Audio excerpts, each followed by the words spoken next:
This is Critical Nonsense, our high-lowbrow show about culture, science, and tech. This week, Joey asks Aaron about cognitive diversity, and Aaron asks us about our office supply preferences. Woo! Heaven is a place on earth with you. I'm not Lana Del Rey, it is Joey. I can't top that. Literally all I have is video games. Yeah, this is what an Aaron sounds like. That's it. That's all I got. And this is what executive producer and bee-stung hero Jess Vander sounds like. Hi, this is Jess. Never Go mind. ahead. No, I just don't know what a bee-stung hero is. Is that another Del Explain yourself. Reyism? Explain yourself. I just heard... I read a review when her first album came out, and the word just popped into my head, and I wanted to use it, I guess. This is how my brain works. Yes. About her bee-stung lips. Like her yeah, smooth that's the vocals and bee-stung lips. So it was like, like a very romantic review of her first album.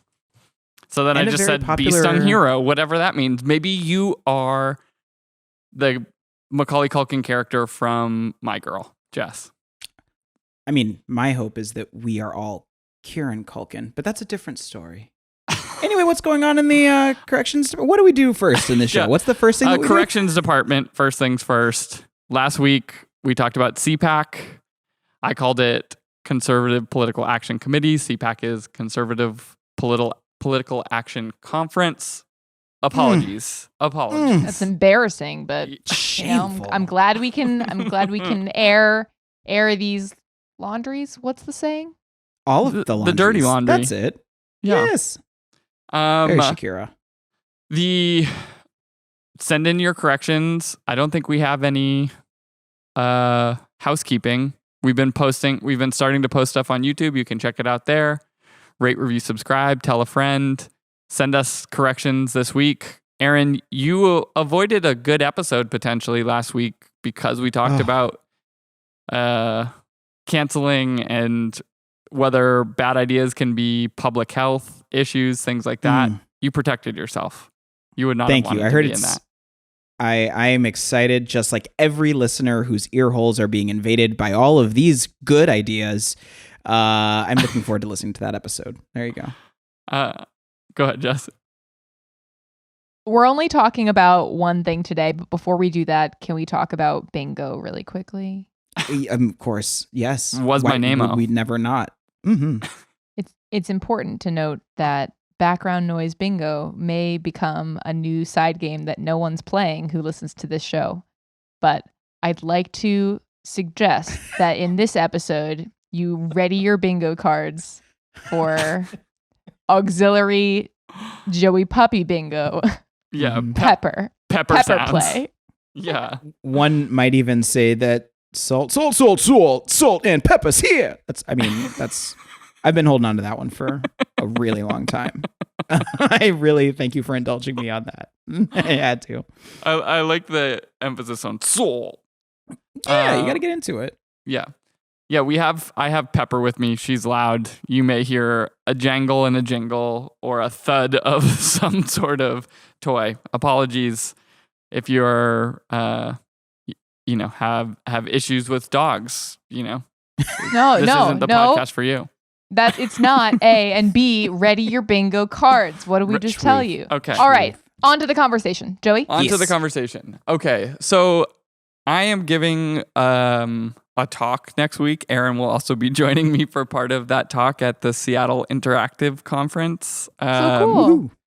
And the conversation is about cognitive diversity and sort of the ways in which we all have like very unique, like snowflakey sort of makeups of the way that we think as individuals. And it's sort of, it is one of those things that I think like we often go back and forth in culture about like, are we unique and special and every individual is like a snowflake, or no, we're all ultimately the same. There is sort of like this concertina of like, or pendulum swing of like, we're all snowflakes. No, we're all the same. No, we're all snowflakes. But I think this particular conversation is interesting because within this idea of cognitive diversity, there are a lot of different aspects of your everyday life where you're processing information or thinking or the way in which your mind works or, actual like neurodiversity and the compounding effect of these different things that are sort of shared result in a unique way of thinking. And the conversation we're gonna have next week is about how to embrace cognitive diversity and building teams as, leaders within companies that sort of embrace cognitive diversity for the positive outcomes. But today I wanted to talk with you guys and ask you just a real simple question. How do you think different?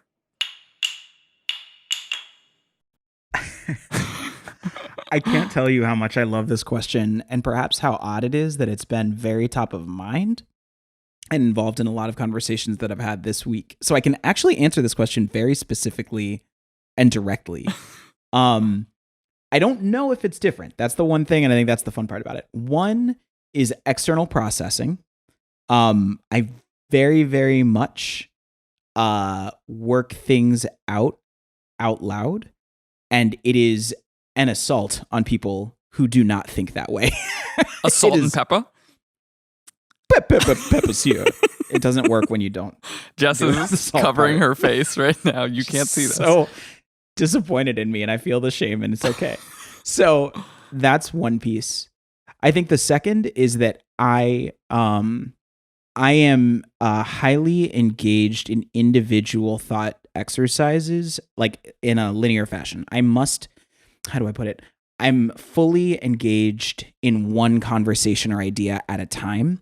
I cannot do two things at once. And I know that there's a lot of work out there that says that multitasking in and of itself is a misnomer.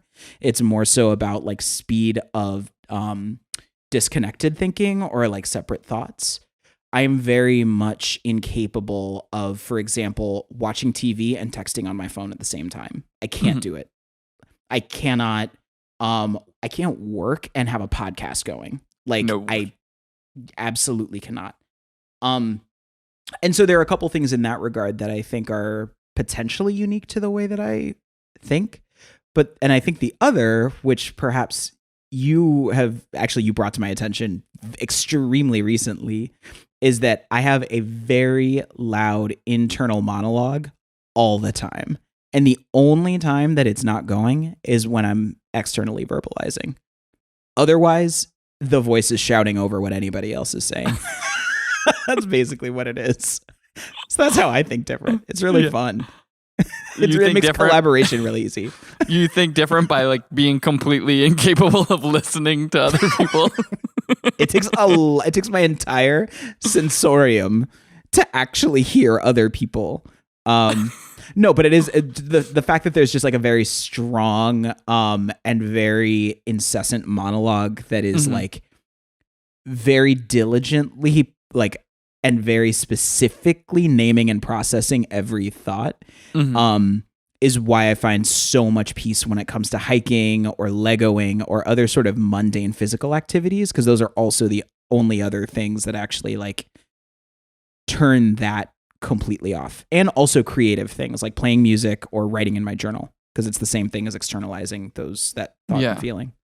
Yeah, I think like a lot of my sort of broad interest in this is because of my ADHD and just, like perpetually being like, oh, did I do that thing because of my ADHD and other people don't do that? And like, do I need to be tuned into it? And so like that sort of constant scrutiny of my own, like sort of like, I guess, reflecting on my own behaviors or my own approaches or the way that I'm approaching things to make sure that I'm not sort of creating a dynamic that is making things difficult for other people while, operating within like some set of confines that work for me. And so like I'm constantly scrutinizing these things. And over the past few years, I've like started to shift from, ADHD being sort of classified within this concept of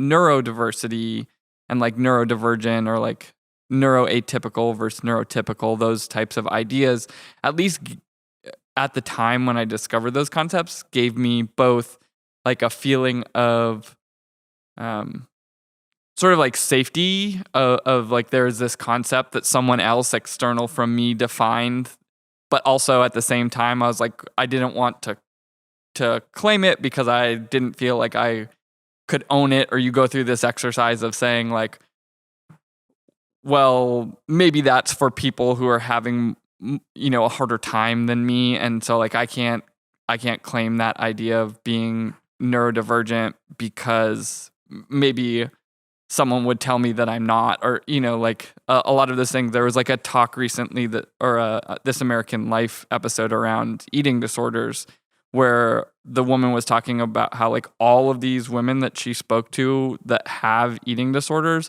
all thought that they didn't because they expected that someone had it worse than them, and so that they weren't even allowed to claim that sort of like title of having an eating disorder, even though they were sort of struggling through it for a long time. But this idea of cognitive diversity to me has been really interesting because it's not even taking any of this lens of like medicalization or any of those things to the picture, and is just saying like, we talk about a lot of things about the ways in which we sort of process the world on a day-to-day basis all the time. Like there are things that continually come up that you say like, I do this or I do that. But there hasn't been this sort of exercise of like bringing these together and not trying to determine like, are you normal or are you like unique or whatever? And it's just like, and so I wanted to like go through a few of them, and maybe we could talk about some of them and see where we all sit on that. I mean, we can start with like the one that we discussed, and we'll put some of the links and everything so you guys can look at the images that go alongside this. But the first one is that like, what do you see when you close your eyes? Like, what is the visual, your sort of internal visual experience like, right? Like how sort of big or small is like your visual processing? And so the example that everyone gives, or at least went through like a meme moment that we talked about, is like, close your eyes, try to visualize an apple, right? With your eyes closed, what do you see? Do you see, a completely blank space? Do you see sort of like a dull outline of an object that, you can identify as an apple, but it has no color? And like all the way down, through a few steps going to like photorealistic, like waxy apple skin, light glistening off of it. And what's interesting is I see nothing. I have like a completely black, blank space. And I think, Aaron, you said you're in a similar place. Yes. When Joey first mentioned this to me, I thought that like, oh, I think I usually see an outline. And then when he kept talking about it, I was like, oh no, I literally see black. I see nothing. Like I understand the idea of an apple. I can visualize, like I can, but if I'm in passing thinking about like a thing, I am thinking voices. I'm thinking like orally or narratively, so much more so than I ever am visually, that like I don't actually think about the visual of an apple even when asked to visualize an apple. And I'm curious, Jess, what do you see? Like, do you see a fully formed, waxy, Magritte-like apple that is floating in front of a face of a bowler hat situation? I mean, it's funny because there are certain things, like, ask me to recall a memory, and it's as if there's like a movie playing. I can see everything. Yes, it's like from what my eyes had seen, but it's like a visual, full color replay of that thing. Ask me to think about an apple right now, because, and I think this is because of the lack of specificity, like which apple is unknown. And so I think what ends up happening is it's kind of like a laser pointer sketching something, where it's like, generally, I'm not thinking green apple. I'm thinking red apple. It's probably more Honeycrisp because that's my favorite apple type. And it's maybe got like splotches of yellow but mostly red. And then you like keep talking about the apple, and I'm like, okay, now it's a side view of the apple. Like I think I just go, I didn't even know that wasn't a thing. And you were saying, Joey, that some article that you came across, or like people on the internet were also having this realization. Yeah. People were like, the first time it got popularized, it was by, I think, an Australian designer who discovered this concept, and like her whole profession is around, like, she makes money by existing in like visual executions and representations and all of these things. And she was like, when I close my eyes, I see nothing, and I'm a designer. And she sort of had this crisis, and then she was like, wait, that's why when I have to create a design, I don't like imagine it in my head first. She goes through like iterations of externalizing it, either through drawing or through creating in software, and being like, oh no, that's not quite right, and like changing things. But she has found her own process based on this like cognitive diversity within being like a visual designer. Well, this makes me think of another one. And Jess, I don't know if this one is one that's popped up before, but you just reminded me of it, Jess. Do you imagine in third person or in first person? Depends. If I was there, me. Yep. If I wasn't there, it's an interesting question, but I do probably imagine it still like movie style and not like a weird aerial, like pawn moving space. Like it's definitely, you tell me about like if you're reading a book out loud, you're reading Harry Potter out loud, I'm imagining that cinematically as a camera would. Yes. Okay. Then maybe I'm the same way. So we're similar. I don't know if necessarily that's the dominant thing, but like that is absolutely how I think about it. And I don't know that I remember things in first person, however. I think that in many cases I remember them similarly cinematically. And perhaps it's just because I play too many video games that are like third person action adventure games. And I also love film is my favorite medium. So that could have a lot to do with it. But Joey, what about you? Or is it also just blank? If I think about things, like it's always first person if I'm there. Like again, like the visuals are sort of not visuals. It is more like in my mind, like moving constructs that aren't necessarily being represented visually. They're being like represented like spatially. Like I see things, I guess, when I have dreams, right? Like, but I often hear people like talk about like fine details of their dreams and stuff like that. And I sort of wonder whether that's actually how I'm dreaming. Like there are certainly like flashes of visuals and constructs exist, but am I dreaming in constructs and in trying to remember them or whatever, that I'm just sort of like putting some sort of simulacrum or like an overlay on, but I'm not necessarily like dreaming in like frame by frame stories? Yeah, that's wild. It makes me think of something that, Aaron, you might appreciate, which is a dream that was so vivid because towards the end of the dream, I found myself on an indoor roller coaster that intercepted a wall. And the ride it's basically like right where the wall was about to end is also adjacent to where the roller coaster was. So it was like, how is this going to go? Like the roller coaster is going to run into the wall, but why does the track go through the wall? I don't understand. It's only a thing you can have though if that's like how you dream, I guess, right? I was about to say, because like I also have I'm similar to that. My dreams, the ones that I remember, are hyper visual and hyper emotional, which is probably why I remember them. Like the emotion probably leads to the visual like sticking. Mm-hmm. But like mine that I've remembered since I was a kid was that for some reason I was a Ghostbuster that fell into my brother's like gigantic football stadium size soccer trophy that was full of the goos from Ghostbusters 2. The ooze? And I was like the pink ooze that was coming, and I was drowning in it. And I woke up, and I still remember running into my parents' bedroom being like just terrified. I was awake all night long. No. And it was like the scariest dream I ever had, that I was drowning in the physical manifestation of New York 1980s horribleness, or 1991 horribleness, 90, we'll say. But it's intensely visual. I can remember that as though it was a piece of art that I walked through a museum and saw and couldn't get out of my mind.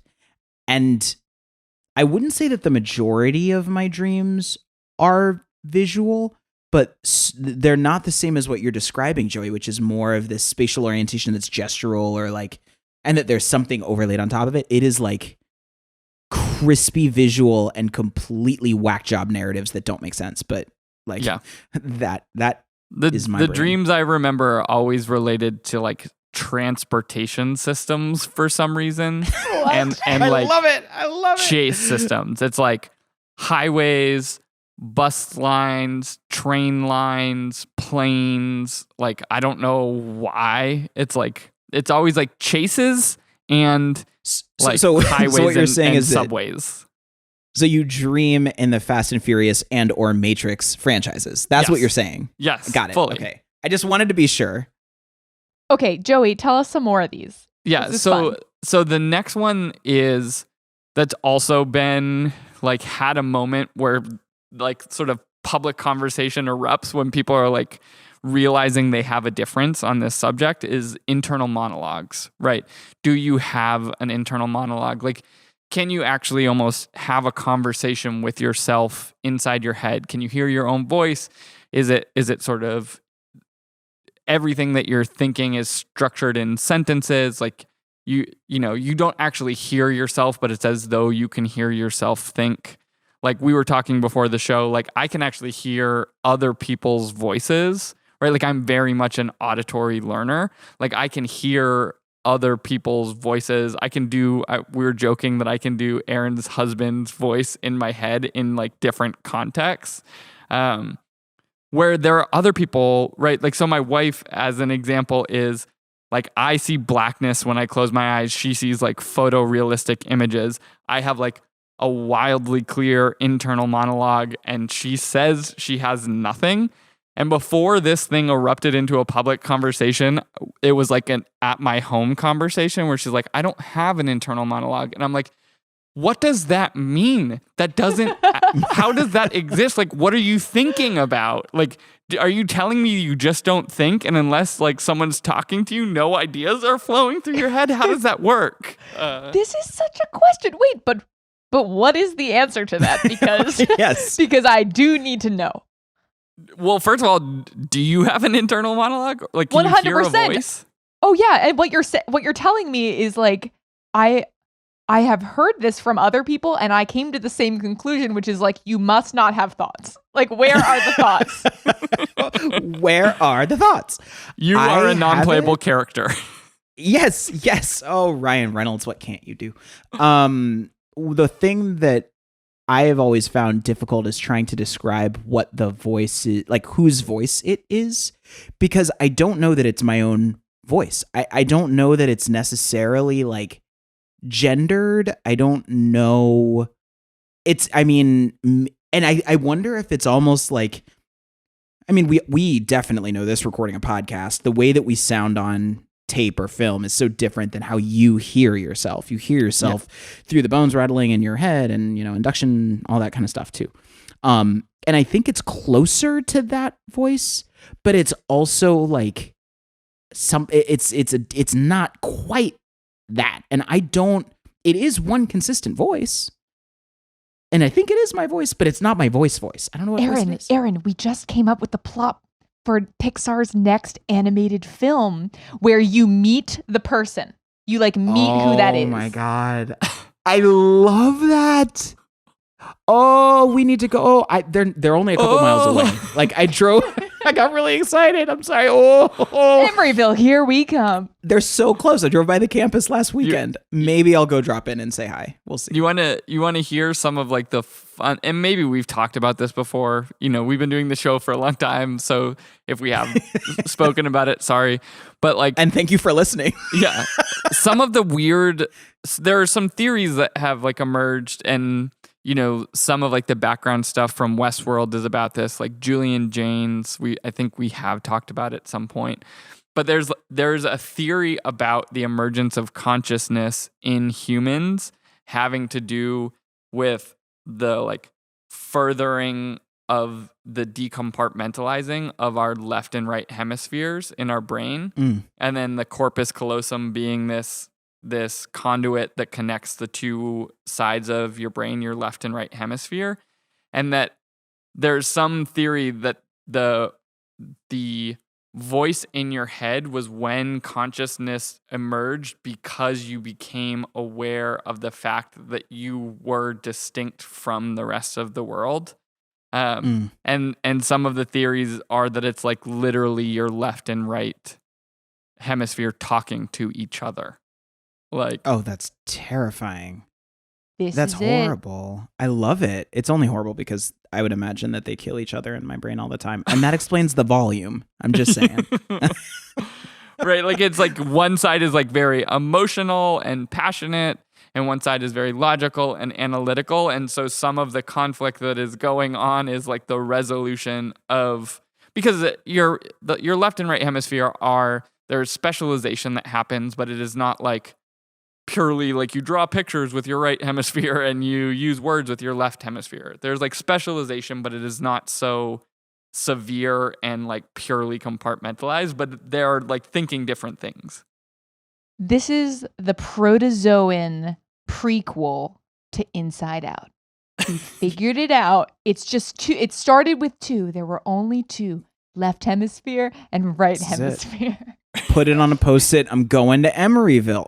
Like, this is happening. This is happening. It's also the they're like the emergence of your internal conscious or your internal monologue.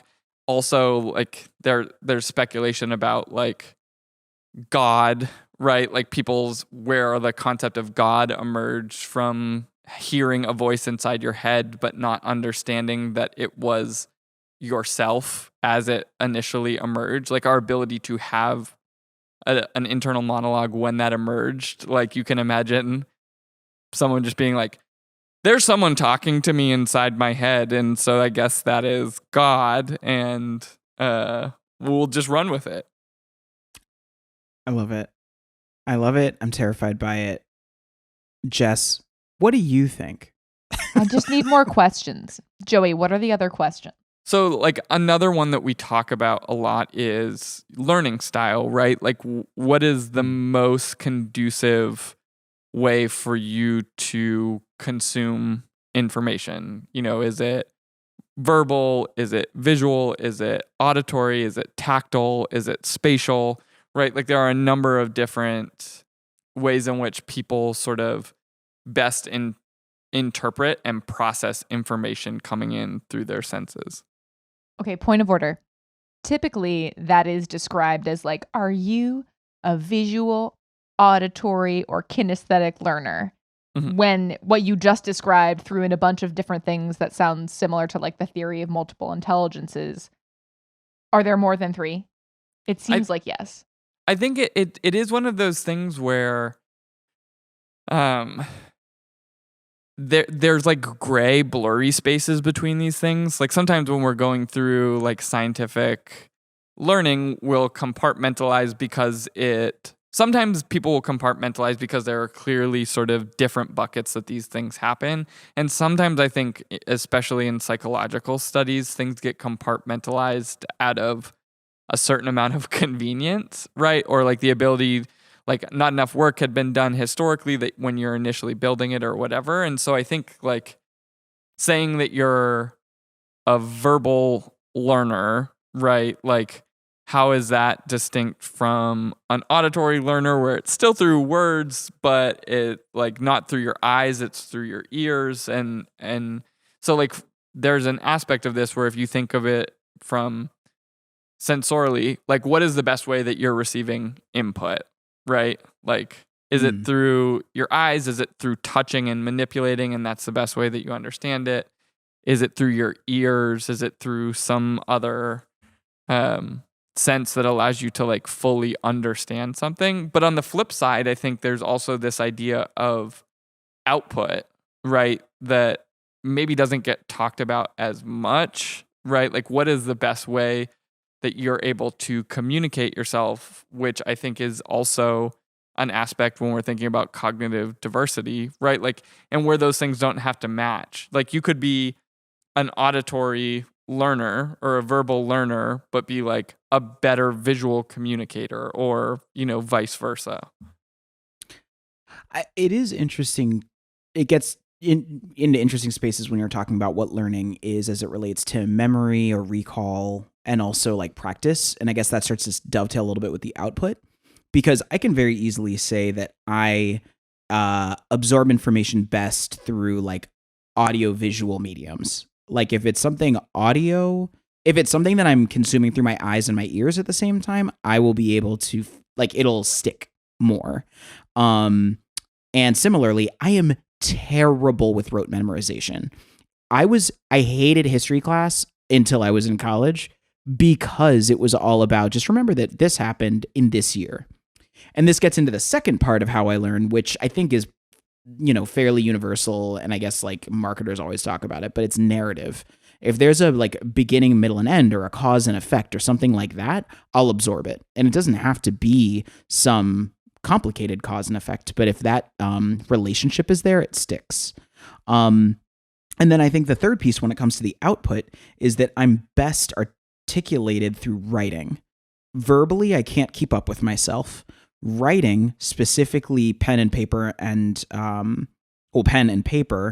forces the whole process to slow down and go through a channel of organization that then allows those thoughts to be edited and laid out and communicated clearly. Mm-hmm. And so I think that like entire process, sure, it's like restricted just by like the means of production. Like I'm not an Alex Contel, for example. I do not have the prowess to bring things to life visually and orally on my own. But that's really the way that I get those ideas in and out meaningfully. And that process is my learning cycle. Anything that goes through that entire loop is imprinted in that corpus callosum forever. Mm-hmm. Did I say it right? Corpus callosum? Yeah, corpus callosum. That's the bridge between the left and the right. I will also point out, this is a moment of that. I could only do this because I am looking at you and listening to you at the same time, and it clicked and stuck, and it had an emotional impact on me. And I'm constantly gesturing and articulating. Yes, and I wrote it in my notes on the other screen. Like, this is it. This is great. This is how I send you show notes, Jess. I mean, I think you bring up like more aspects of this too that I think what we don't have right now, I think, is sort of a like field theory or like string theory of sort of cognitive diversity, because you brought up something that I also think a lot about, which is the speed with which these things happen. Right, we've talked in the past like about Kevin Kelly and like talking about diverse AIs and things like that, of like there are slow minds and fast minds and minds that are focused on minor details and minds that are focused on like all of, giant systems and whatever. And the fact that like if you have like a really fast AI that's focused on small details and a really like big AI that is focused on being slow and processing like global movements and stuff, that those two minds would never be able to actually like speak or even understand each other. In like, again, bringing back like Flatlanders, like how does a 2D person realize that a 3D person can exist? But like that speed question is, I think, an important one. Like I think fast, and there are instances where that's valuable, and there are instances where it is highly not helpful. Like Yes. I think that specifically is my struggle, is that I think faster than I can keep up with it. And that's why I like writing, is because and that's why I externally verbalize, because that also slows it down a little bit. But that's also been a professional coping mechanism, actually a personal coping mechanism, to help people like just understand what like lily pads I'm going to. Because if I actually just say the things, everyone would be, and I know the face so well, the what the fuck face. It's the like, it is the wah. And I think that the emotional impact of seeing that face so much from age 6 to age 35 definitely teaches you to like learn different ways to communicate those things and to create speed traps for my mind that both slow me down, but also make it more effective at sharing some of that in moments in which it's useful. But even then, there's the meta processing of like trying to learn when it's actually useful to do that and when it's just not. Like the power of quiet. When is it actually just better to go there and let other people think, and you don't have to constantly contribute. It's a whole other muscle. There's like one last one that I'm not really sure how to compartmentalize, and so maybe we don't spend a lot of time on it, but there are these other aspects of like, you know, where we tend to come up with these ideas that are sort of like archetypes. Like, are you a systems thinker? Are you a storyteller? Are you an analytical thinker? Are you like these, those different ones? Are you the problem solver? Are you the, whatever, like the diplomat or things like that are sort of like these interesting aspects of how you process. And for me, where this shows up in terms of like, not as like an aspect of how are you different, but that I know is sort of in day-to-day interactions. Like I'm for sure a systems thinker. I don't really think in stories, and that shows up in my own life.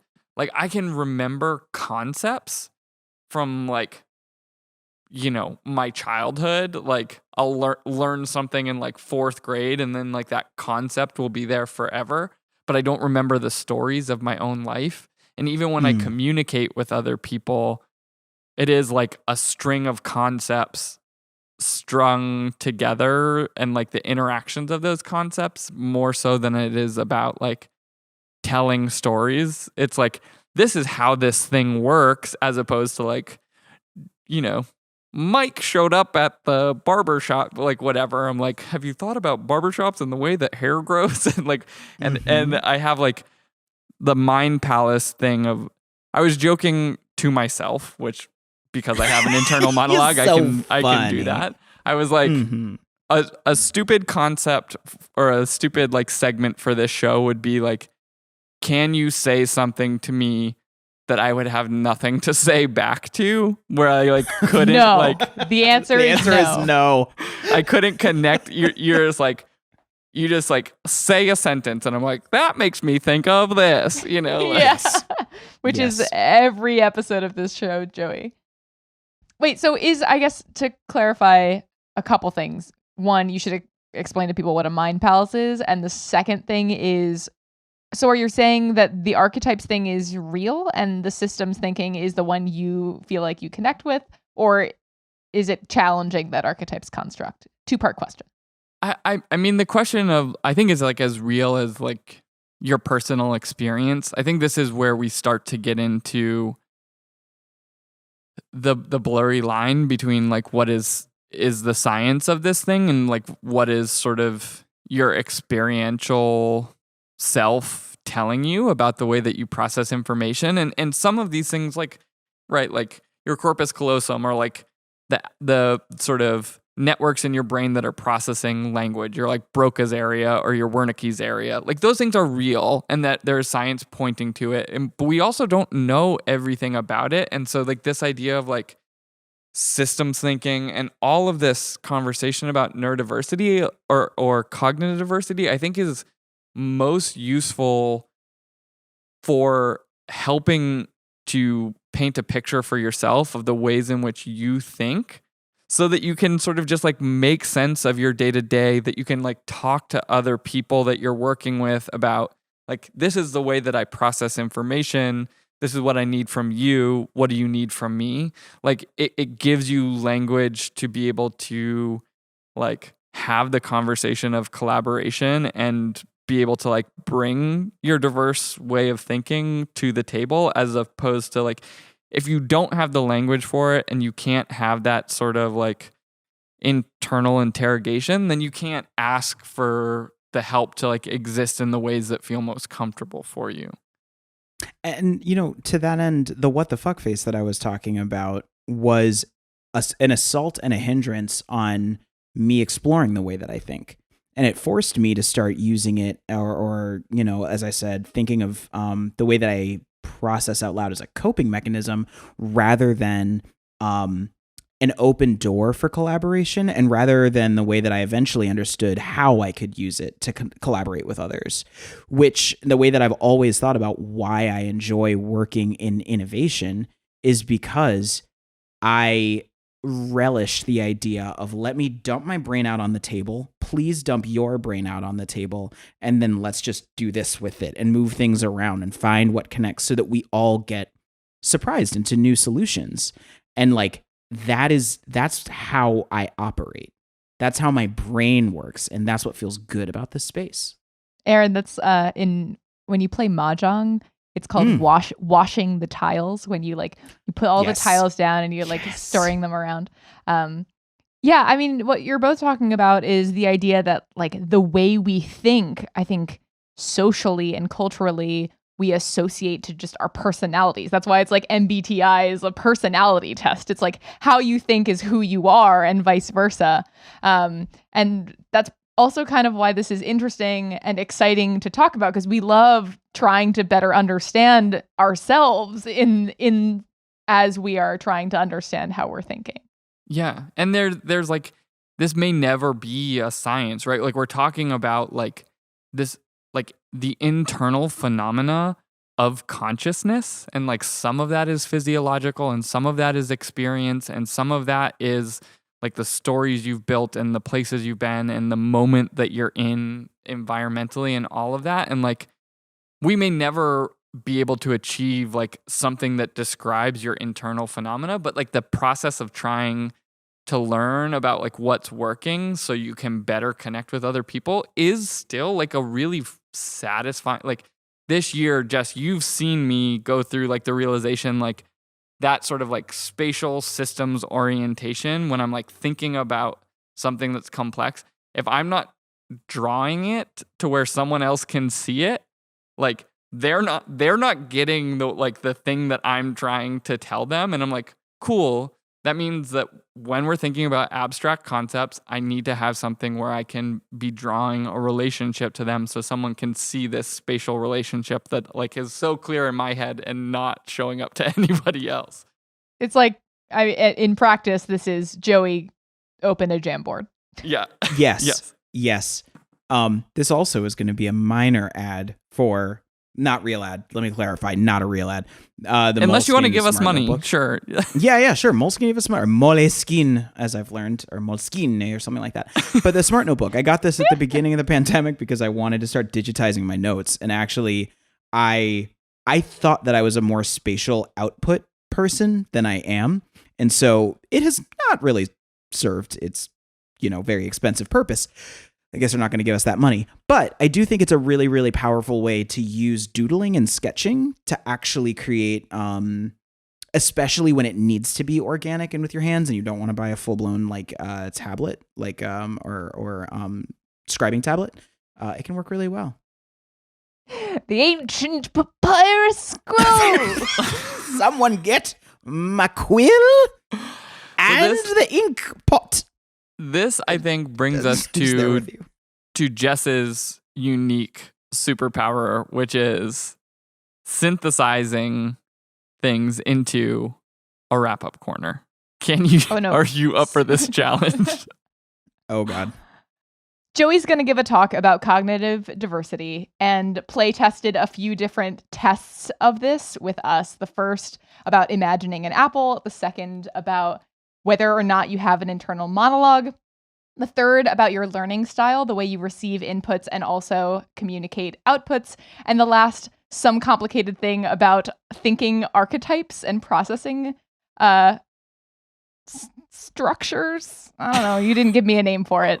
Either way, it's interesting to think about all of the different types of ways that we think, and you may be surprised a different cognitive thinker may be behind you.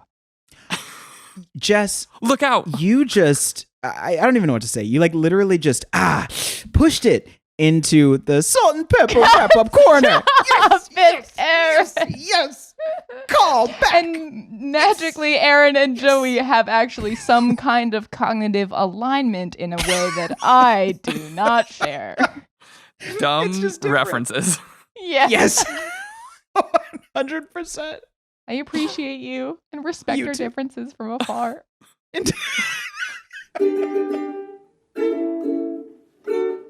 Okay, guys. I'm coming back with another very important and very intense topic. I hope you're ready for this to go on for another 45 minutes.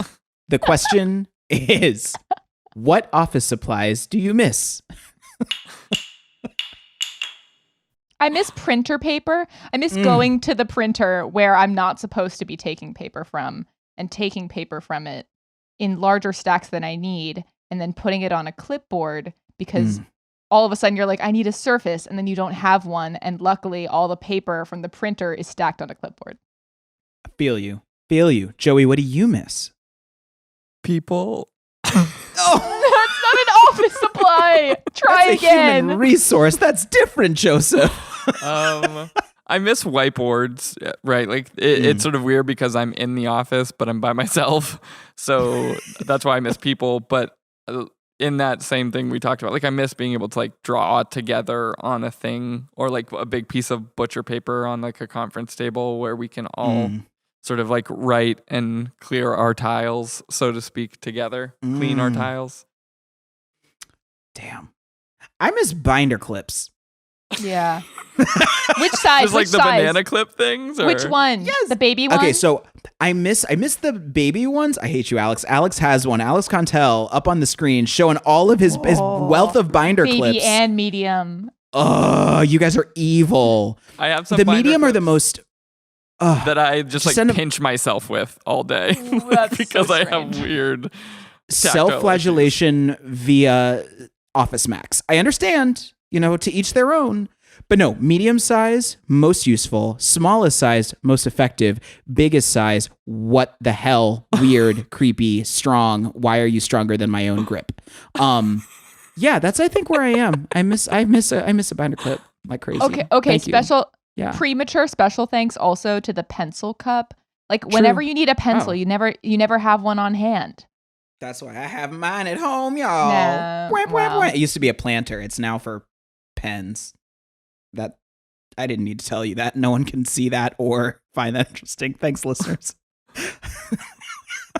I really feel you though. Pen cups, y'all. You need to have them. All right. Yes, that was it.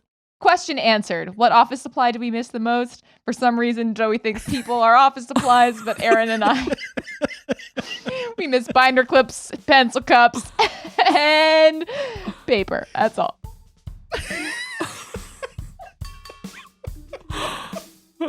I'm going to put you two in my pencil cup. That was, by the way, this was one of the first things. A pencil cup was one of the first things that I got, like when we went into lockdown. Yeah, you're 'cause like, I need a pencil cup. Yes. And most of the furniture that I'm waiting to get delivered, which now I have to call Joybird and figure that out, is like making the home office, like a home happening. office. Hey, okay. Yeah. Are you, how do you feel about a like very ugly cup being singly purposed either for pencil cup use or toothbrush cup use? Or does that have to be like in keeping with the rest of your design aesthetic? The latter. Only because I feel as though it is one of the last places where I felt that I could add a touch of design that had been hidden by utility. Like before it was just, I have to keep this ugly cup. Like it's got to serve a purpose. Like I can't throw it out. And then I got to a point where I was like, no, I need a little bit of aesthetic joy in my life here and there. This is not, I can't fold this like Marie Kondo told me 4 times. It is not bringing me joy. Get out of here, ugly cup. So that's just how I feel. That's just where I'm at. And that's where I'm at. That's beautiful. It's like Thank you. most people will put the pencil cup as the designated slot for the ugly utilitarian cup, but no more. No, Dream make bigger. Dream bigger. Invite the sunshine. Thanks, Lana. Blink. Critical Nonsense is a Sylvain production. Sylvain! It is recorded in your corpus callosum because you cannot tell us that it's not. As always, we'd like to thank executive producer and Julian Janes, Jess Vander. We'd also like to thank sound engineer and binder clip maven, Alex Contel. We'd like to thank designer Nora Mestrich for all of our beautiful and for just slicing paper on the shredder.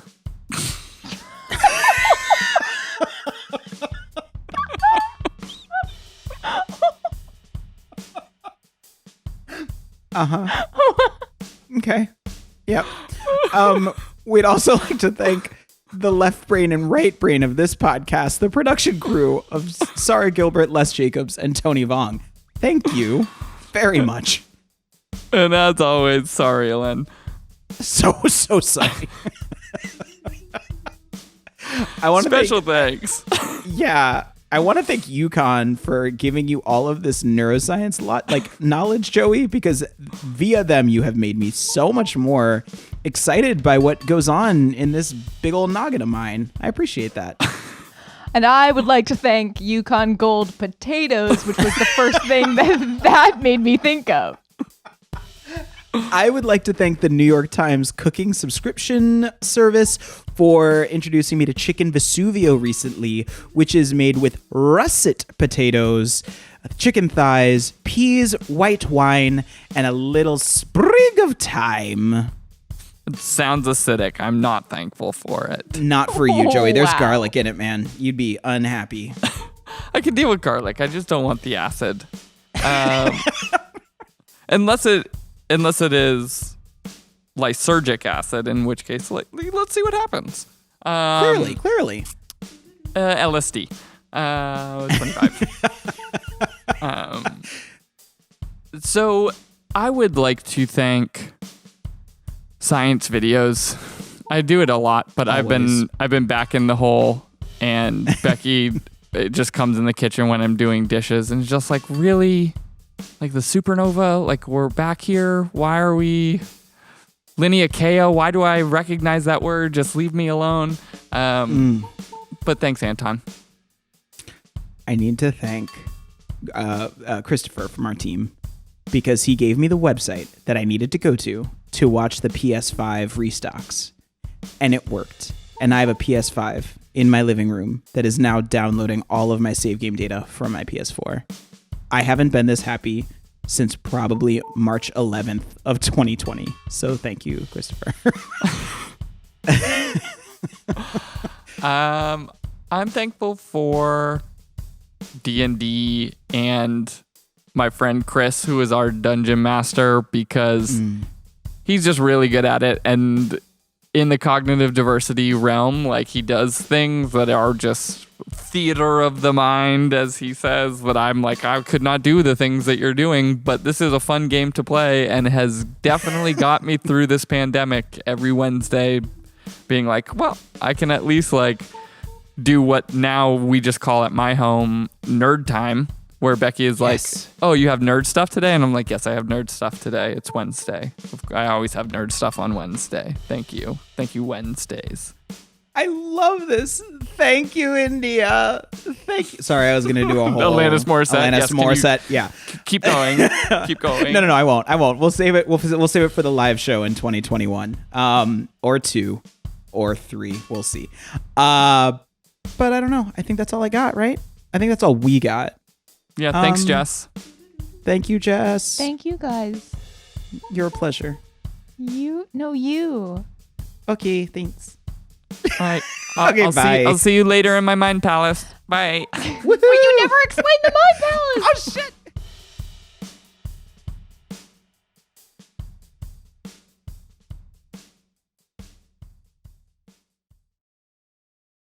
I look like an insane. I don't know what's been happening with my hair recently, but it's been. I just like look at myself. I'm like, you look weird. like what is happening to your face? Nothing. I understand hair trauma. I'm there with you on that. Yeah.